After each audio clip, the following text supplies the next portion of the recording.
I will not tolerate such behaviour. If you want to go out now, but if you stand again, I'll order you out. Make your mind up. Either shut up and get out. A sitting British Prime Minister was just forcibly removed from Parliament live on television. It's an unprecedented event that has never before occurred. Today, history was made, but it's not the kind of history this leader would have wanted. The Prime Minister became the first in modern British history to be physically escorted out of the House of Commons by security.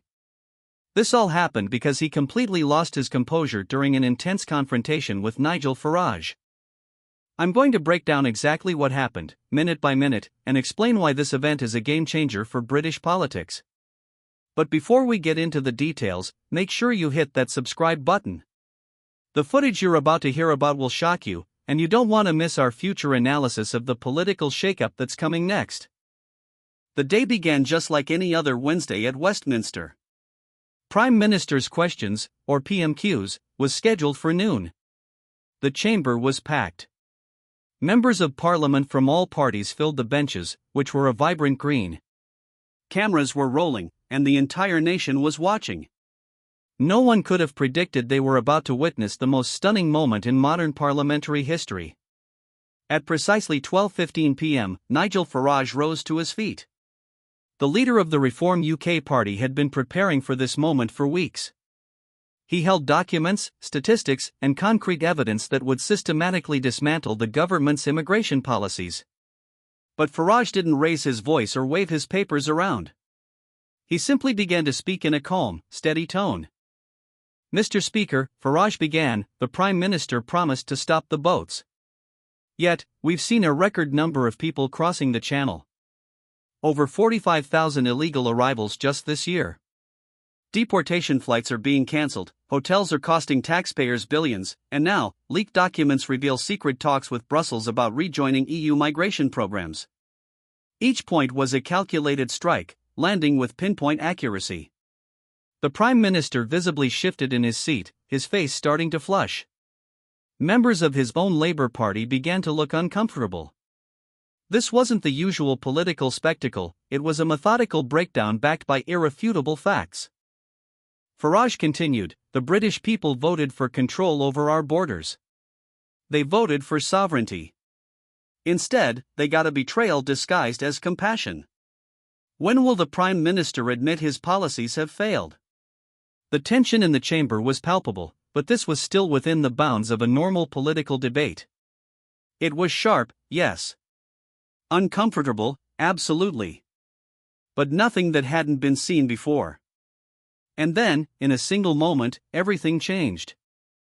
The Prime Minister didn't wait to be recognized by the Speaker. He didn't rise in the proper parliamentary fashion.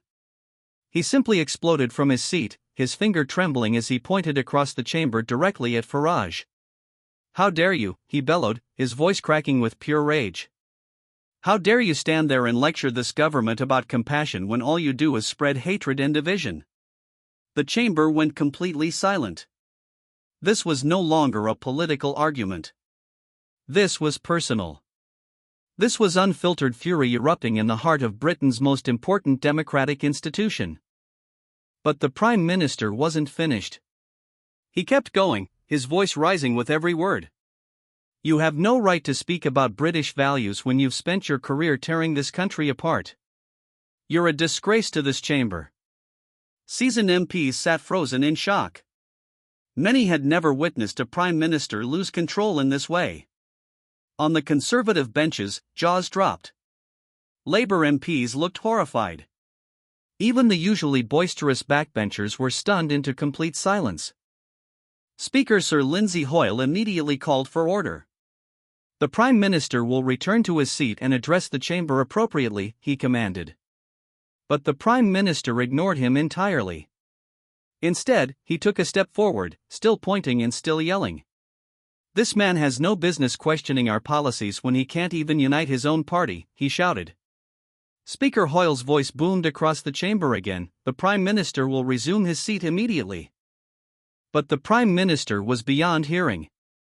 He was gesturing wildly now, his face bright red, spittle flying as his tirade continued. The most powerful man in Britain was having a public meltdown, and it was all being broadcast live. That's when Speaker Hoyle made the decision that would change the course of political history. He invoked Standing Order 43, a parliamentary rule so old and so rarely used that most MPs had forgotten it existed.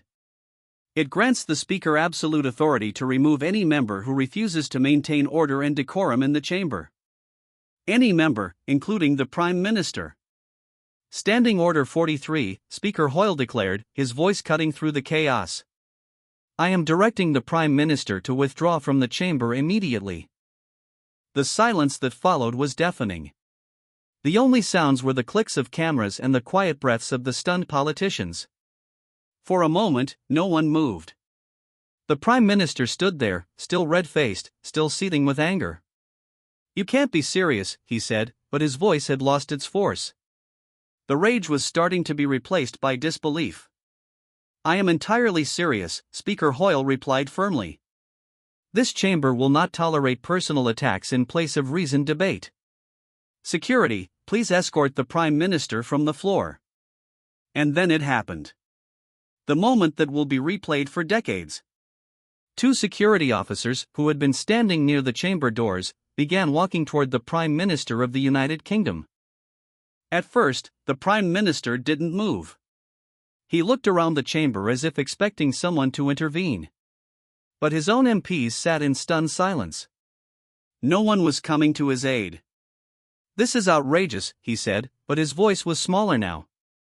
The fight was draining out of him. I was defending this government's record. You were engaged in a personal attack, Speaker Hoyle responded without wavering. The decision stands. You must leave the chamber. The cameras captured every second. The most powerful man in Britain, shoulders slumped, walking toward the exit, flanked by security guards. His political authority seemed to drain away with every single step. But the most damaging moment was still to come. As the Prime Minister was being escorted out, Nigel Farage finally spoke again. His voice was quiet, controlled, and almost sounded sympathetic. This is what happens when politicians can't defend their failures, he said. They lash out. They break down. But the people of Britain deserve leadership, not tantrums. The contrast couldn't have been more dramatic. One man completely losing control, while the other remained calm and composed under the most intense pressure. It was political theater at its most brutal. Within minutes of the Prime Minister's exit, social media was ablaze. #PM thrown out began trending globally. The footage was shared millions of times. News channels around the world interrupted their regular programming to show the unprecedented scenes from Westminster. But the real damage had only just begun. Let us know your thoughts in the comments below. Don't forget to like this video, subscribe to our channel for more in-depth political commentary, and hit that notification bell so you don't miss our next deep dive into the world of power and politics. Thanks for watching.